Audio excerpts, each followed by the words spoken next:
नमस्कार बच्चों। पिछले सेशन में मैंने आपको पढ़ाया था शिक्षण विधियों के अंतर्गत स्टोरी टेलिंग मेथड, जिसमें मैंने आपको बताया इसके अर्थ क्या है, इसके गुण क्या हैं, इसके दोष क्या हैं, इसे कैसे इम्प्लीमेंट किया जाए। उसी प्रकार से आज का जो शिक्षण विषय है वह है प्रयोजना विधि।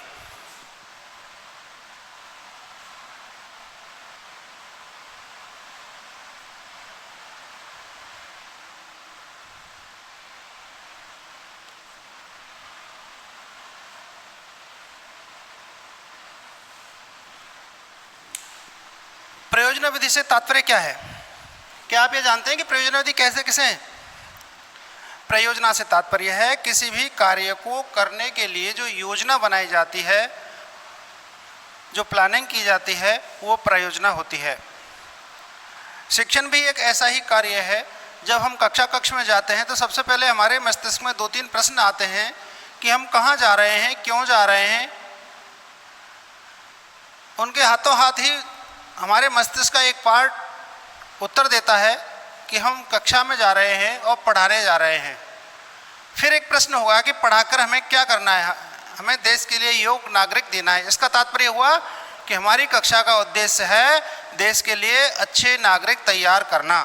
इसलिए प्रयोजना वही एक उद्देश्यनिष्ठ कार्य है कि इसके माध्यम से हम बालकों को ऐसे कैसे पढ़ाएं कि उनमें कोई ना कोई कौशल विकसित हो जाए, कोई ना कोई ऐसी दक्षता उनमें आ जाए कि जिसके कारण वो बालक अपने भावी जीवन में जाकर अपने पैरों पर खड़े हो जाएं। इसी बात को ध्यान में रख के बहुत से शिक्षाविदों ने इस पर अपने विचार दिए। प्रयोजनवादी विचारधारा की ये देन है। आधुनिक जो विचारधारा है वो प्रयोजनवादी है और उसी विचारधारा ने इस विधि को नाम दिया प्रयोजना विधि, और ठीक उसी प्रकार से इस विधि का प्रादुर्भाव हुआ। प्रोफेसर जॉन डीवी, जो प्रोफेसर किलपैट्रिक के शिष्य थे, इस प्रयोजनवादी विचारधारा के सबसे अग्रणी शिक्षाविदों में से एक हैं। उन्होंने प्रयोजनवादी विचारधारा के आधार को अपनी शिक्षण विधि का मुख्य स्तंभ बताया। इनके गुरु थे प्रोफेसर जॉन डीवी। उन्होंने इसको इम्प्लीमेंट करने की बात सोची थी, लेकिन वो इसको इम्प्लीमेंट नहीं कर पाए। इस कार्य को उनके शिष्य ने पूरा किया और इस विधि को शैक्षणिक क्षेत्र में सबसे पहले लाने का श्रेय प्रोफेसर किलपैट्रिक को ही है। इसीलिए किलपैट्रिक को फादर ऑफ प्रोजेक्ट मेथड कहा जाता है, प्रयोजना विधि के जनक कहा जाता है। इस विधि के माध्यम से हम बालकों में कौशल डेवलप करते हैं। लेकिन भारत में इस विधि के जो जनक माना गया है वो महात्मा गांधी को माना गया है। महात्मा गांधी जी ने सबसे पहले गुजरात में वर्धा में एक शैक्षिक योजना तैयार कर इम्प्लीमेंट करने की बात कही थी, और उस शिक्षा योजना को उन्होंने नाम दिया बेसिक शिक्षा योजना, बुनियादी शिक्षण योजना। यानी उस शिक्षण योजना की बुनियाद ऐसी हो जिससे बालक अपने पैरों पर खड़े हो जाए।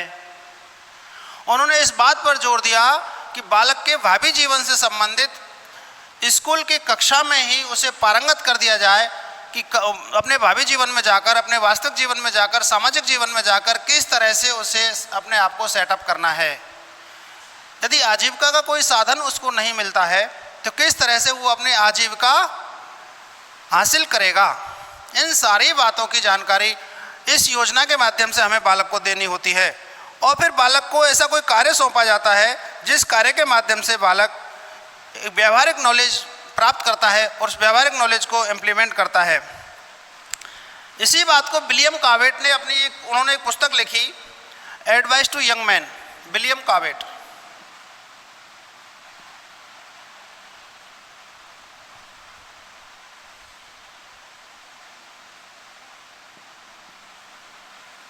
इन्होंने पुस्तक लिखी एडवाइस टू यंग मैन।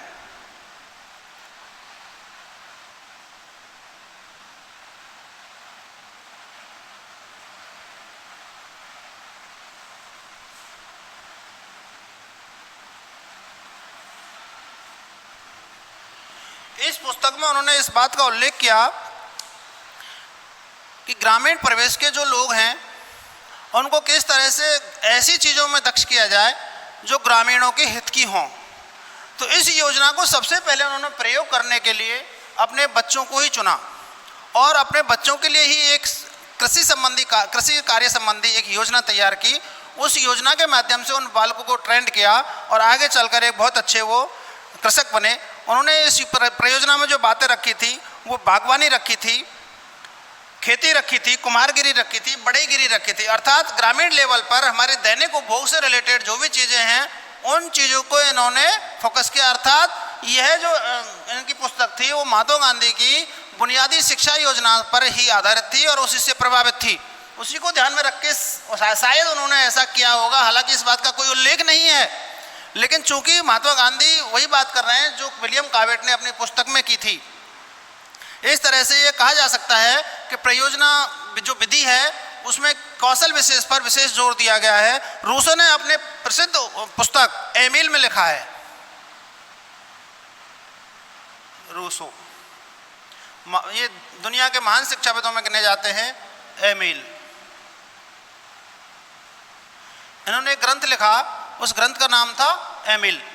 उसमें भी इन्होंने इसी बात का उल्लेख किया कि परियोजना संबंधी कार्य कक्ष में करवाए जाएं, विद्यालय की कार्यशाला में करवाए जाएं, विद्यालय की प्रयोगशाला में करवाए जाएं और विद्यालय की चार दीवारी से बाहर चलकर भी करवाए जा सकते हैं ताकि उनके अंदर कोई न कोई कौशल विकसित हो जाए। फ्रॉवेल ने भी इसी बात पर चर्चा की है।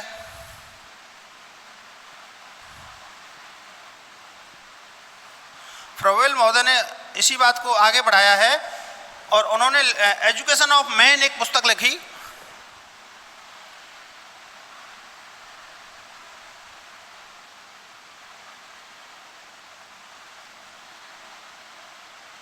और एजुकेशन ऑफ मैन, शिक्षा के लिए आदमी या आदमी के लिए शिक्षा, दोनों ही बात इसमें शामिल हैं। शिक्षा आदमी के लिए हो या शिक्षा के लिए आदमी हो, ये शिक्षक और शिक्षार्थी पर दोनों बातें लागू होती हैं। इन्होंने अपनी इस पुस्तक में लिखा है कि कक्ष में जो शिक्षण कराया जाता है उसके साथ एक विषय को ऐसा भी जोड़ा जाए जिस विषय में इस बात का ज्ञान दिया जाए कि बालक किस तरह से अपने व्यावहारिक जीवन में व्यावहारिक कार्य करके आगे बढ़ सकते हैं। इसी बात का ध्यान इस विषय में दिया गया है और शिक्षा के लिए क्रियाओं पर विशेष जोर इसमें दिया गया है कि शिक्षा के लिए क्या क्या चीज़ें हम क्रियाएं कर सकते हैं, क्या क्या चीज़ें हम ऐसी ला सकते हैं जिनमें बालक क्रियात्मक रूप से सक्रिय रहे, प्रैक्टिकली इन्वॉल्व रहे। लेकिन व्यावसायिक क्षेत्र में इस विधि का प्रयोग किया गया, यानी ये जो विधि है इसका सबसे पहले प्रयोग किया गया था व्यावसायिक क्षेत्र में। और यह जो शब्द है परियोजना, ये इंजीनियरिंग विज्ञान की देन है, लेकिन शैक्षणिक क्षेत्र में इसका जो लाने का श्रेय है वो अमेरिका के हार्वर्ड विश्वविद्यालय का है। और हार्वर्ड विश्वविद्यालय में ही प्रोफेसर किलपैट्रिक कार्यरत थे और उन्होंने इस बात पर विशेष जोर दिया कि शिक्षण के क्षेत्र में यदि प्रोजेक्ट मेथड को अप्लाई किया जाए और इसके माध्यम से देश के लिए भावी शिक्षक तैयार किए जाएं और वो शिक्षक जब सामाजिक जीवन में जाएंगे, अपने स्कूल में जाएंगे, रियल लाइफ में जाएंगे, तो वहाँ जाकर बालकों को बहुत अच्छे तरीके से प्रशिक्षित कर सकते हैं। इसीलिए उन्होंने इस बात पर विशेष जोर दिया कि क्यों ना परियोजना विधि को इंजीनियरिंग क्षेत्र से हटाकर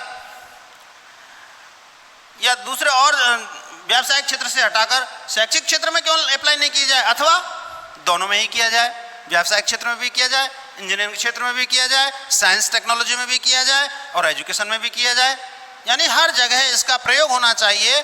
जो टॉपिक्स ऐसे लगते हैं कि इन पर प्रोजेक्ट बढ़िया बन सकता है, इनके माध्यम से कोई नई चीज़ उत्पादित हो सकती है, कोई रचनात्मक कार्य हो सकता है, तो उन चीज़ों को इसके माध्यम से किया जाना चाहिए। इसका ये जरूरी नहीं है कि जो प्रैक्टिकल सब्जेक्ट हैं उन प्रैक्टिकल सब्जेक्ट में ही हम इस विधि को अप्लाई करें। इसको हम हिंदी में भी यूज कर सकते हैं, इसको हम सामाजिक कार्यों में भी कर सकते हैं, इसको हम घरेलू कार्यों में कर सकते हैं, हम व्यावसायिक कार्यों में कर सकते हैं, नए आविष्कारों के संबंध में कर सकते हैं, अभियंत्रण विज्ञान में कर सकते हैं, किसी भी क्षेत्र में हम इस विधि का प्रयोग कर सकते हैं। सिर्फ सोच पर आधारित है कि हमें कहाँ इसका ज़्यादा उपयोग किया जा सकता है, कहाँ हम इसका लाभ हमारे बच्चों के लिए ज़्यादा से ज़्यादा ले सकते हैं। अब बात करते हैं इसके अर्थ की। प्रयोजना का अर्थ, प्रयोजना के बात आती है कि प्रयोजना जो शब्द है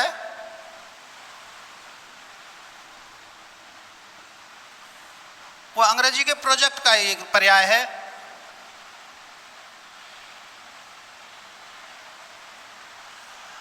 आप लोगों ने प्रोजेक्ट तो नाम बहुत सुना होगा और अधिकांश ने प्रोजेक्ट पूर्ण भी किए होंगे। आज की एजुकेशन जो सिस्टम है इसमें आपको कक्षा 9 से ही प्रोजेक्ट पर काम शुरू करवा देते हैं और आपने प्रोजेक्ट के रूप में एक छोटी छोटी पुस्तकों में अपना इंटरनल कार्य करके दिया होगा स्कूलों में, वो प्रोजेक्ट है, वहाँ से इसकी शुरुआत होती है। लेकिन जैसे ही आप कक्षा 11th में आए, 11th में आपने साइंस ले ली, आर्ट्स ले ली, कॉमर्स ले ली, कोई सा भी विषय ले लिया, उसमें प्रोजेक्ट शुरू। जैसे मान लीजिए आपने ज्योग्राफी ले ली, ज्योग्राफी में प्रोजेक्ट बनाना पड़ेगा आपको, फिजिक्स में बनाना पड़ेगा, साइंस में केमिस्ट्री में बनाना पड़ेगा, जूलॉजी बॉटनी में बनाना पड़ेगा, मैथ में बनाना पड़ेगा, कॉमर्स में भी बनाना पड़ेगा, सारे सब्जेक्ट्स में। इस तरह से कोई भी विषय ऐसा नहीं है जो अछूता रहा हो प्रोजेक्ट से। अर्थात यह एक ऐसा कार्य है जो प्रतिफल, कौशल या मॉडल के रूप में हमारे सामने रखता है, यानी इसका जो रिजल्ट्स होगा वो एक स्किल के रूप में हमारे सामने होगा, अदृश्य रूप में, और दृश्य भी हो सकता है। जैसे SUPW के माध्यम से साबुन बालकों से बनवाया, प्रत्यक्ष रूप में है। अब मेन चीज़ देखिए, ये नई चीज़ निकल के आई है। नई चीज़ क्या निकल के आई है कि प्रोजेक्ट के माध्यम से जो भी कार्य किया जाए वो सामाजिक हित का हो। अब समाज से रिलेटेड सारी चीज़ें हो गई, वैज्ञानिक कोई काम कर रहा है वो भी समाज से रिलेटेड हो गई, डॉक्टर कोई नया आविष्कार कर रहा है वो भी इससे रिलेटेड हो गई, कोई टीचर नया आविष्कार कर रहा है वो भी इससे रिलेटेड हो गई, कोई स्टूडेंट नया काम कर रहा है वो भी इससे रिलेटेड हो गई। इस तरह से ये कहा जा सकता है कि प्रोजेक्ट के माध्यम से जो भी कार्य किए जाए सामाजिक हित के ही होने चाहिए। सर्वप्रथम इस शब्द का जो प्रयोग हुआ 1908 में हुआ, लेकिन हुआ कहाँ? व्यावसायिक क्षेत्र में, इंजीनियरिंग के क्षेत्र में। लेकिन शिक्षा के क्षेत्र में, शिक्षक प्रशिक्षण के क्षेत्र में इस शब्द का प्रयोग 1918 में हुआ। और इस शब्द का प्रयोग करने वाला कौन था? Professor Kilpatrick. Professor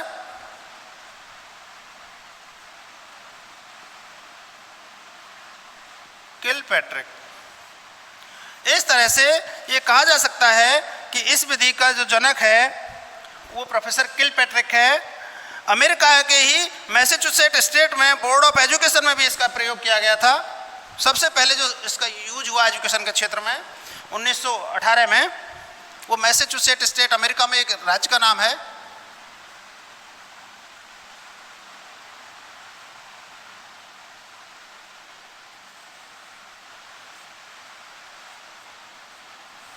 board of education.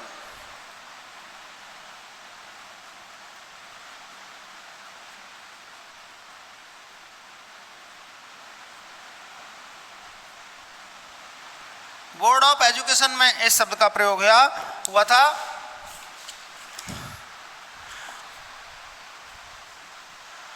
उन्होंने जो प्रैक्टिकल वर्क रखा था, उस प्रैक्टिकल वर्क में उन्होंने एक प्रोजेक्ट रखा कि भाई इसका असेसमेंट अलग से होगा। अब वो असेसमेंट अलग से क्यों रखा है, एग्जाम के साथ क्यों नहीं रखा? क्योंकि किसी भी चीज़ को बालकों के फ्यूचर से संबंधित, बालकों के जीवन से संबंधित जोड़ के आप बताएंगे तो बालक उसमें ज़्यादा इंटरेस्ट लेंगे। लेकिन बालकों के जीवन से जोड़ के यदि किसी चीज़ को हम नहीं बताते हैं तो बालक उसमें ज़्यादा इंटरेस्ट नहीं लेता। उदाहरण, आपके फर्स्ट ईयर में इंग्लिश चलती है कंपलसरी, सेकेंड ईयर में हिंदी चलती है कंपलसरी, थर्ड ईयर में आपके चलता है कंप्यूटर, और फोर्थ ईयर में चलता है आपका पर्यावरण शिक्षा। इन चारों सब्जेक्ट्स पर आप बिल्कुल ध्यान नहीं देते।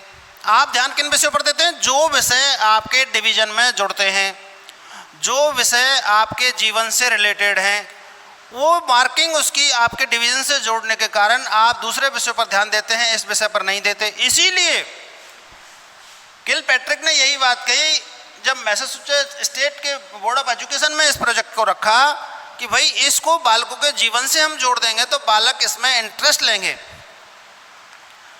शिक्षक इसमें इंटरेस्ट लेंगे, लेकिन बालक के फ्यूचर से हम इसका संबंध नहीं स्थापित करेंगे तो ना शिक्षक और ना ही शिक्षार्थी दोनों ही इसमें इंटरेस्ट नहीं लेंगे। इसलिए बहुत ज़रूरी है कि जो भी प्रोजेक्ट चुने जाएं वो उद्देश्यनिष्ठ हों और व्यक्ति के काम के हों।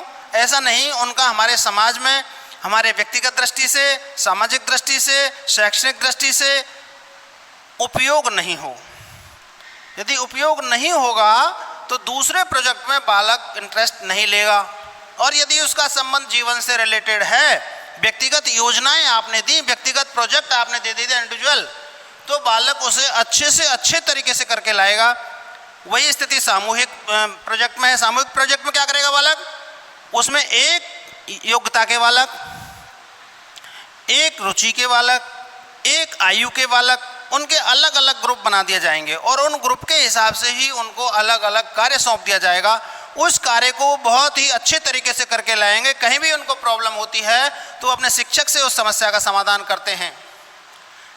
इस तरह से वो एक प्रोजेक्ट को अंजाम तक पहुंचाते हैं। मैसाचुसेट्स स्टेट में यही हुआ कि एजुकेशन फील्ड में जब इसको सबसे पहले लाए तो इनके अलग अलग प्रोजेक्ट हमने रखे। जिस तरह से कक्षा 10 में इंटरनल असेसमेंट है वो प्रोजेक्ट पर आधारित है, कक्षा 8 की बोर्ड एग्जाम में है वो भी उस पर आधारित है, 10वीं में SUPW के अलग से मार्किंग कर दी तो उस SUPW के कैंप में बालक इंटरेस्ट नहीं लेते।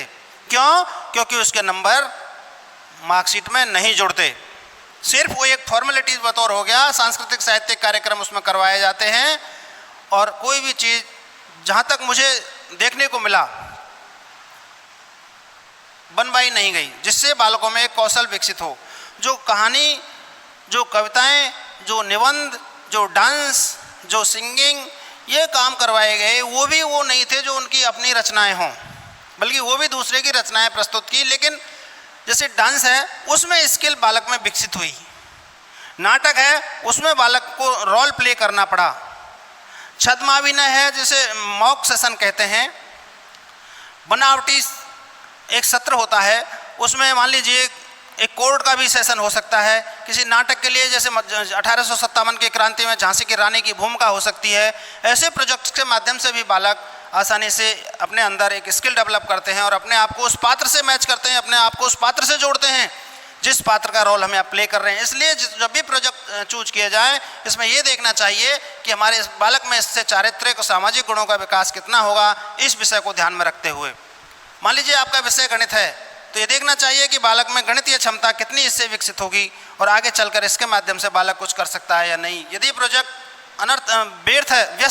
व्यर्थ है, खराब है, तो बालक को नहीं देना है जिससे बालक आगे फ्यूचर में जाकर उस पर कोई काम ना कर सके। हमें सदैव ऐसे प्रोजेक्ट देने हैं जो बालक के अंदर कोई ना कोई स्किल विकसित करने वाला हो। अब बात करते हैं इसकी परिभाषाओं की, प्रयोजना विधि की परिभाषाएं।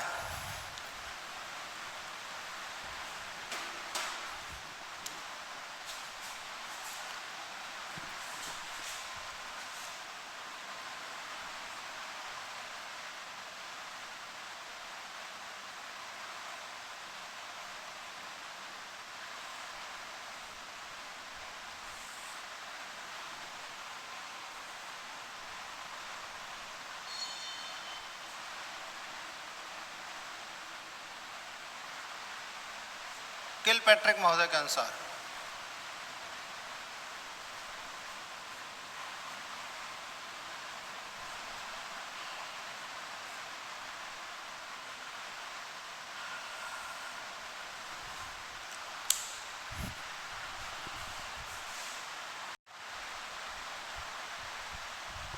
जब हम इसकी परिभाषाओं की बात करते हैं तो पहली परिभाषा किलपैट्रिक महोदय ने दी है।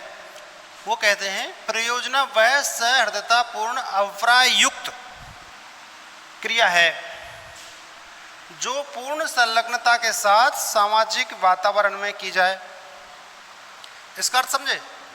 इसका मतलब है प्रयोजना पूरे मनोयोग से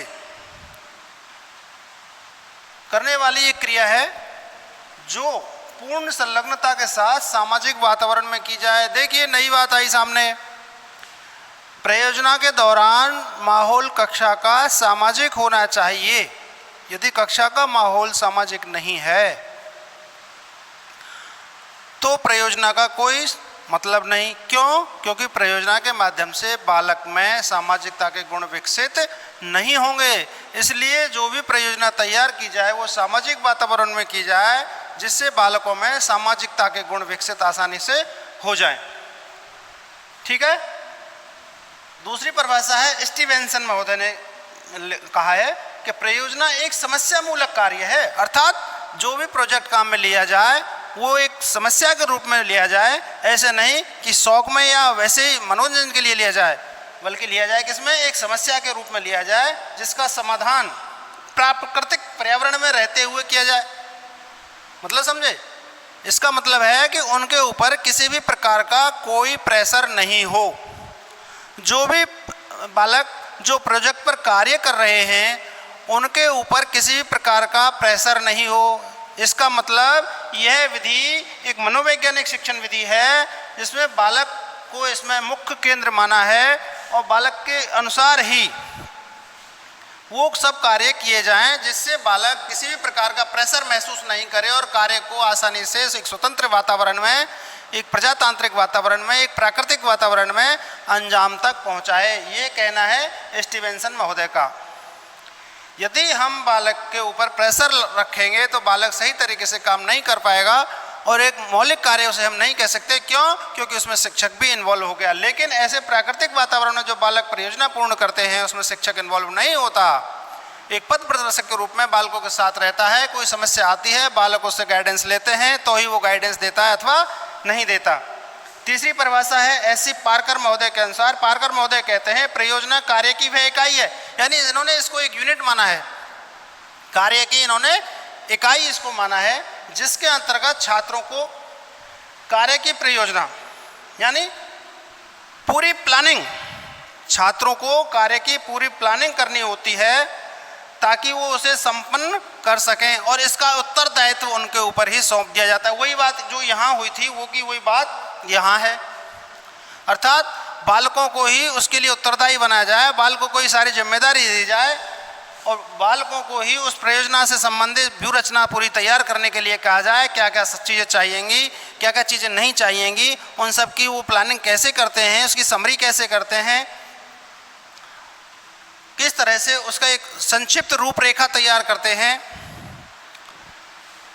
ये सारे काम बालक को ही करने होते हैं। ये कहते हैं एस.सी. पार्कर। वेलार्ड महोदय क्या कहते हैं?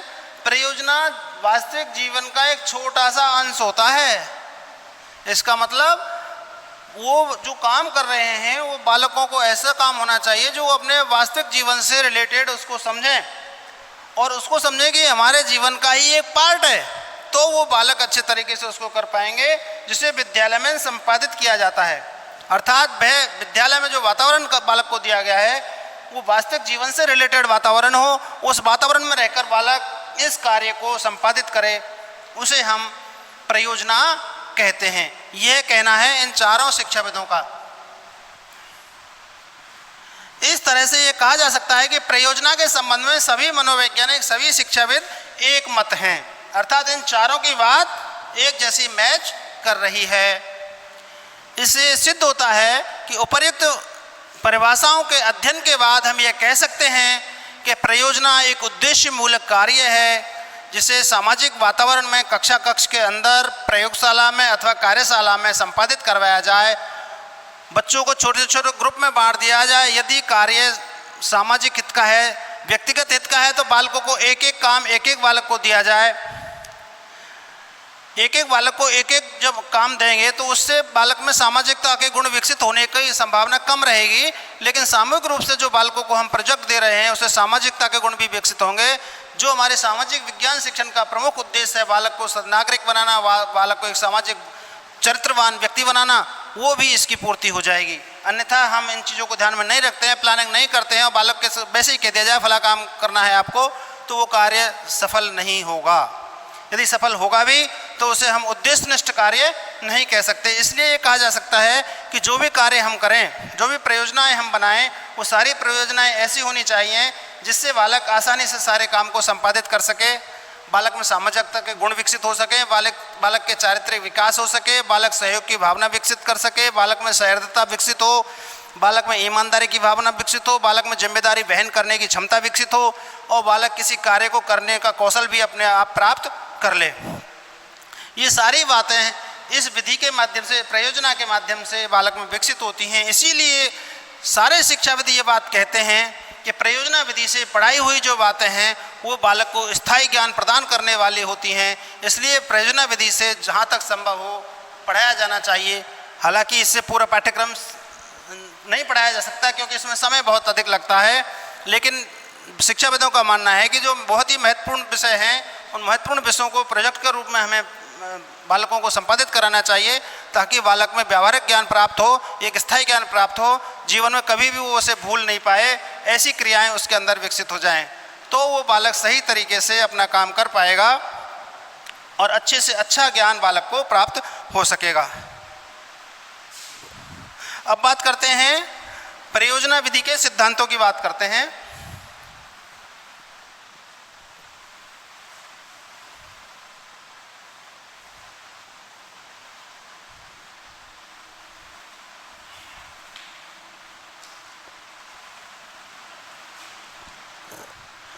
परियोजना विधि के प्रमुख सिद्धांत कौन से हैं? सॉरी सर का टाइम हो गया। Thank you. नेक्स्ट सेशन में फिर मिलते हैं।